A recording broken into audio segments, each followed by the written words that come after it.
Salam dostlar, oturdum zaman. Gelin bugünkü videoda Samsung telefonlarından reklamanın nähil blok ediliş hakkında tanışıp olalım.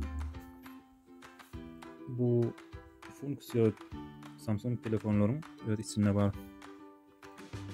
Bu videoda görelim. İlk подключение giriyor. Bundan sonra aşağıda другие настройки var. Belirli düzmeler. Bundan sonra personal dediğine server şuna giriyor. Bizde hazır şu menü açık dur. Gelin şunu ösürelim benim. Sonra barlak koyalım bu projenyede. Öçürdük şimdi barlak koyuyoruz. Gelin store'da barlak koyalım. Ne görüşünü diyorlar. Aşağıda reklamı peyda oldu. Gelin şimdi şu yan fonksiyonu açalım. Şunun için yine kere giriyoruz. Açıyoruz.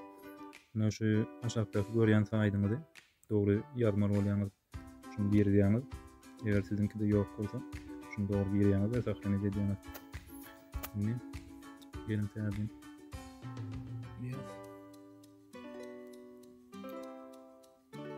Dostlar görüşünü diyelim. Aşağıda reklamı peyda olmadı. Bunda ve belki imolarda ya türlü bu kontaktlarına ya internet sayfalarına eğer şunu açık koysanız peyda olmuyor.